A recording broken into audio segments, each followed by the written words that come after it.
de ese pensamiento. Clarín tenía una clarísima identificación y en consecuencia después del golpe el que pagó los platos fue el gobierno de Arturo Illia.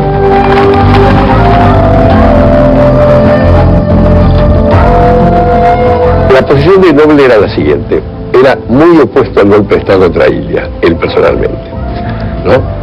Y tenía mucha, y cuando el general Onganía subió a la presidencia, tenía una gran desconfianza por Onganía. Lo calificaba a Onganía por una palabra que prefiero no usar porque era muy dura, ¿no?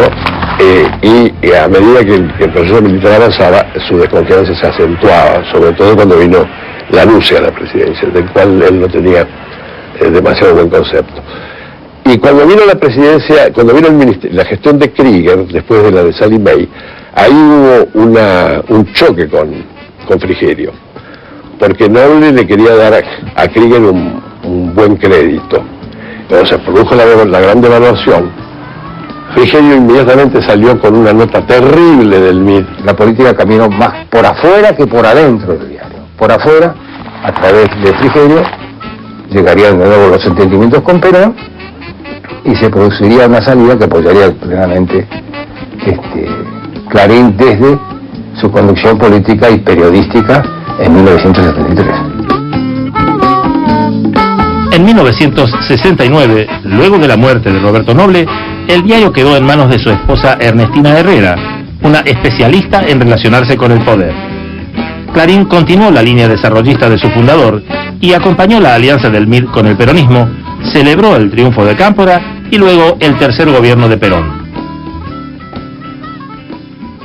¿Y qué pasa cuando muere Roberto Noble en el diario? Cuando muere Roberto Noble se plantean algunos difíciles problemas por la sucesión del diario, puesto que el grupo que llevaba la administración de Clarín tenía, digamos, fuerza suficiente como para luchar por quedarse con el control de la empresa, ¿no? Y el testamento de Noble en esa materia era muy claro.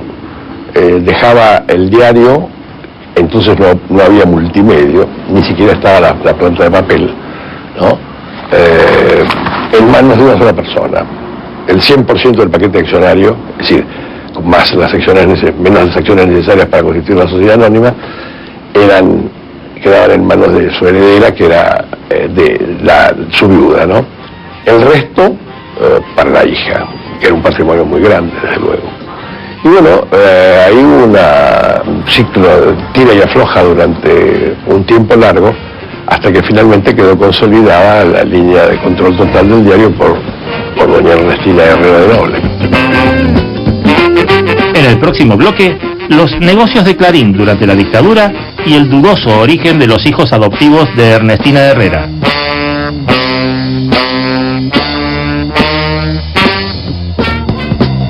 El golpe de marzo de 1976 fue recibido en la primera plana de Clarín con un título lacónico y pretendidamente neutral: Nuevo Gobierno. Durante los primeros años de la dictadura, Ernestina Herrera estrechó lazos con los militares y empezó a consolidar el poder del diario. Las páginas de Clarín reprodujeron fielmente los comunicados oficiales que disimulaban los secuestros y los asesinatos bajo el eufemismo de enfrentamientos. Clarín, sin querer salvar a Clarín, porque no deja de ser horroroso, lo que hace es quitar el cuerpo, digamos, rehuir de toda posible mediación. Eso lo hacen muchos diarios, pero también Clarín. Para el periodismo actual es muy fuerte, pero te mandan ayer el general tal emitió tal comunicado, o las autoridades emitieron, es sencillamente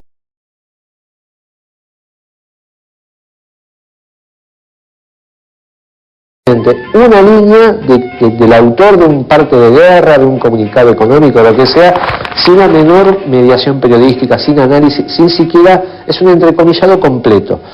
En algún caso yo imagino redactores diciendo: muchachos, yo no puedo decir nada, lean mi mordaza, en lugar de lean mis labios, lean mi mordaza. Solamente podemos reproducir sin ninguna mediación.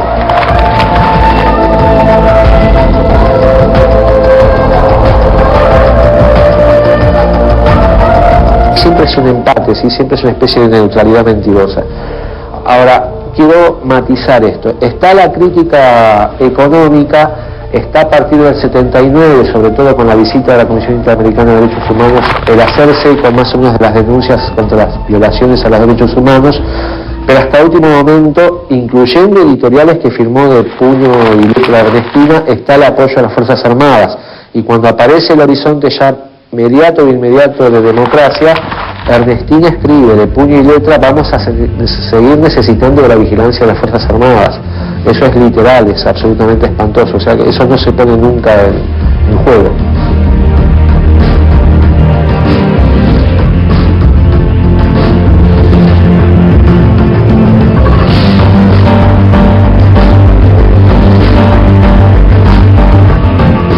El apoyo de Clarín a la dictadura se vio compensado, entre otros negocios, con papel prensa.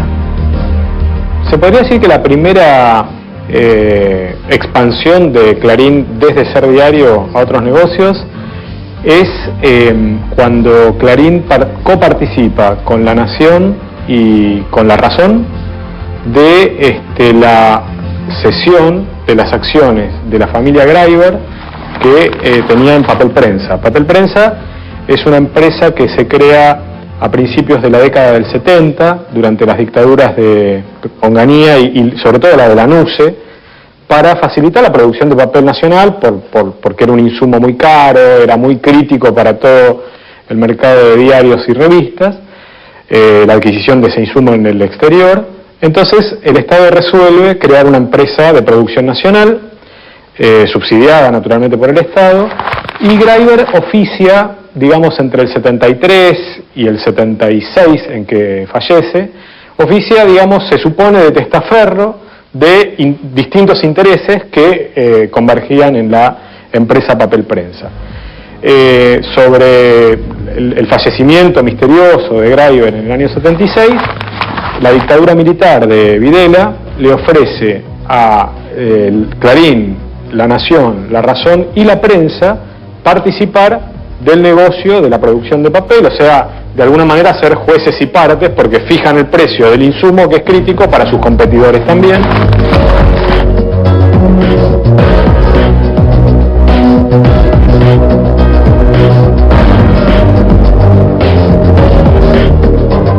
Más avanzada la dictadura militar, Clarín funda con La Nación y otros medios la agencia de noticias Diarios y Noticias, para no estar condicionados en parte por la provisión de noticias de las agencias oficiales, digamos, que existían en la época. Y el fin de la dictadura, el año 83, ya toma a Clarín participando de manera indirecta, a través de personas muy ligadas al protogrupo, digamos, a la empresa, del mercado de la radiodifusión con Radio Mitre.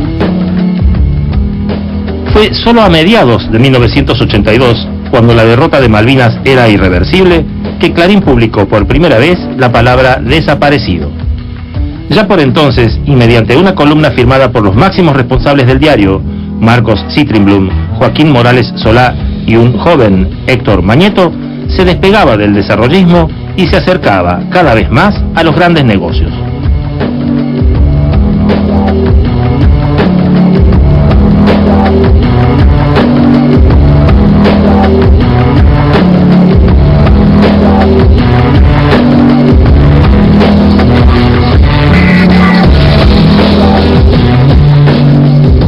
Hay una frase que a mí me decía, que la dijo en la presentación del libro, Pasquini Durán, periodista que yo respeto mucho. Él definía el ciclo Clarín como: Clarín entró a la dictadura como un actor de clase media y salió enriquecido, salió poderoso.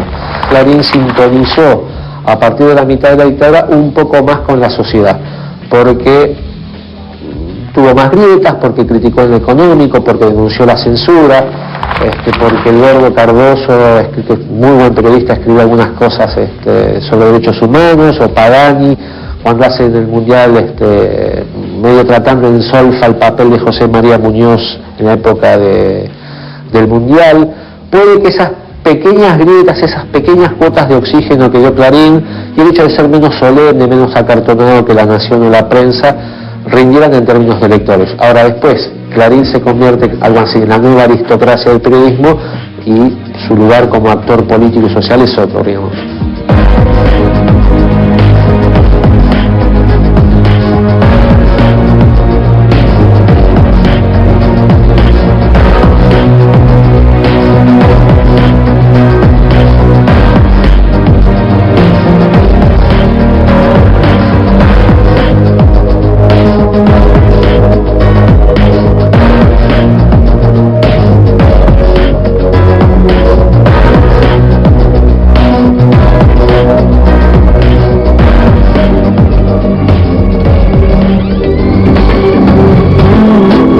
principios de la dictadura, Ernestina Herrera adoptó a 2 chicos, a los que les impuso el apellido de su marido muerto 7 años antes.